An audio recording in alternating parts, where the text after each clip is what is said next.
Okay, welcome to today's Studio Armor review. I think I've changed my mind on this video. I'm going to break into two smaller ones. So this one's just going to focus on the vehicles and kind of how they're. I tend to load them out and how I've modeled them to get those effects. And then I'll have the suits done in a separate video from this, and the flyers from a different one yet again. So this is the first of three that'll cover all the different war gear options or weapon system options that Tau have. So we talked about troops, air infantry last time, and almost always my infantry do come in dedicated transports. So I favor, obviously I love Devilfish. I like the looks of the Tau vehicles. That's actually one of the things that got me into the Army. Before I realized anything about it, I really came to love the architecture and the sleek design of the vehicles. Now, whenever I have vehicles on the board, I've decided there are two pieces of war gear that they come standard. They are never optional equipment. I always purchase the Devilfish with sensor spines and disruption pods. It makes it cost 100 points, but it's 100, I believe, well worth spent. Similarly with the Hammerheads, I'll get to in a second, they will also have those two, and they'll have a black sun filter for an additional point. Very small investment there. But I can't tell you how many times I have played where I've needed that 3-up, or I've immobilized myself going through terrain. It's just, it seems to happen. Of course, this is probably impression. It seems to happen every single time I don't use them. So for 5 points, sensor spines keep me from getting immobilized, and for 15 points, it essentially keeps me from getting penetrated on a good armor killing, AP2 type hit from Lascan or what have you. So it's really important in my army to let the jink be 3+, if at all possible. And honestly, there are a few times where I've decided not to jink, and that 6-up has saved my life. So definitely well worth 15 points. Now, the one thing I do on the Devilfish that I don't do on the Hammerhead is I do have the magnetization so that on the bottom, actually I'm going to take these drones off because they do come out, so I can actually detach them. But I also, you can see, I've got the two seeker missiles are actually magnetized. So when I do actually bring seeker missiles, especially on a Pathfinder Devilfish, I can count them as, if they're there, they haven't been fired. As soon as they've been fired, I just remove them. So that tells me whether they're there or not. That is the one thing, because Devilfish isn't really going to shoot most of the targets you might want a marker light, and they're usually going to fire at something a little more close at hand with an 18-inch burst cannon. They're not going to be engaging the hard targets further down range. So that, why not give it the two seeker missiles? Sorry, that way the Pathfinder, I can use a marker light to send a seeker missile down toward a extremely important target, like maybe a space marine that's nagging me for some reason, like the Devastator squad with Sergeant with that signum they've got, or the a tank that's on its last hull point, stuff like that. Things that I want to nail down. So having two of those missiles handy on Devilfish, might as well, especially when it pops off the drones. It's only going to have a burst cannon, so if I have a choice to shoot at two different things, I'm probably going to go with what the smart missiles are going to hit. So that's just the way I kind of run them.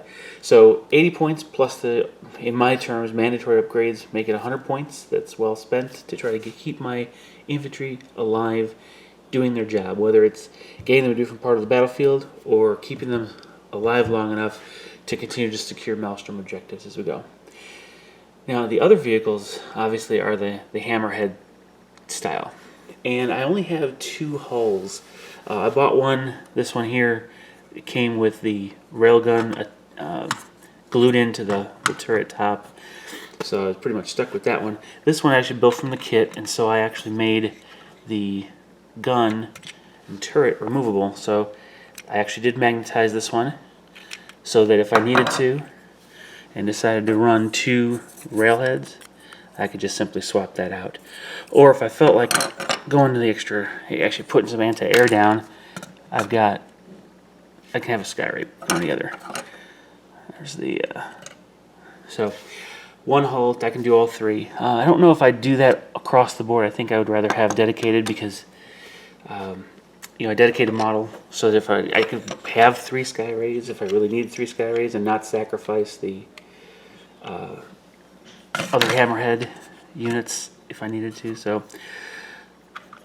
that's kind of how I worked those out. Now I did buy an extra, when I built my Devilfish, I actually bought Hammerhead kits and built them as Devilfish so I could have the extra equipment.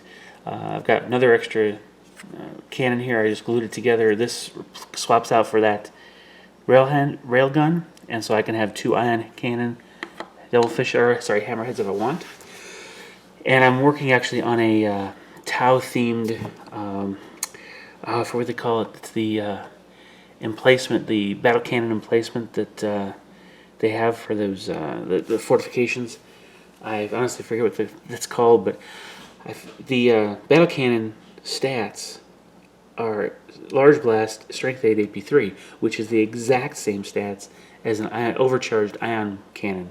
So I figure, well, once that ion cannon's installed in that particular emplacement, it's got all the cooling systems that it needs in place, and it's been converted to fire only on overheated in overheated mode. So it pretty have good explanation for having a Tau quote battle cannon shooting down range. So anyway, that's kind of the way I approach my Devilfish and my Hammerheads. Again, also I always have Black Sun Filter because I want these on the table first turn and hitting without any +1 cover save from night fighting.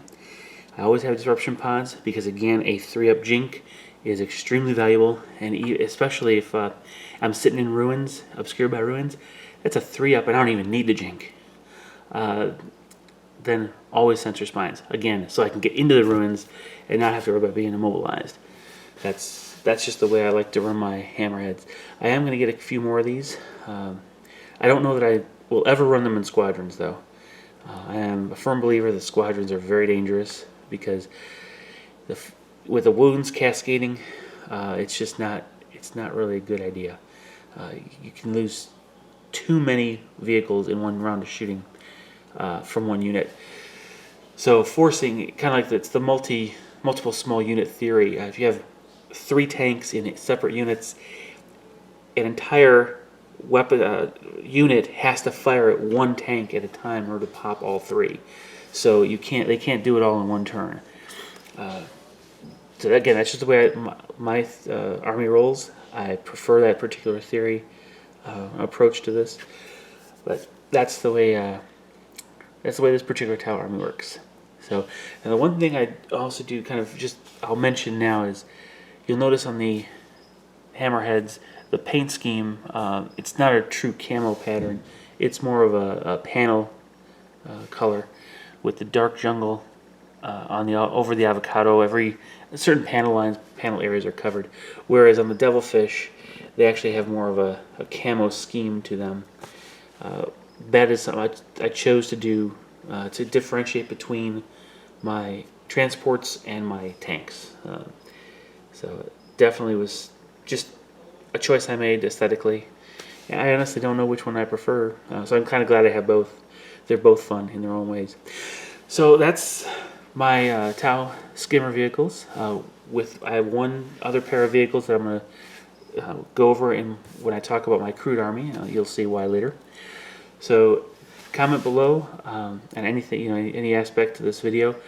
If there's anything you want me to discuss more of, just let me know below. Share, like, and subscribe, and I'll see you in the next video where we're going to talk a little bit about the suits and the war gear options that they've got. Alright, thanks for watching, and I'll see you next time. Bye.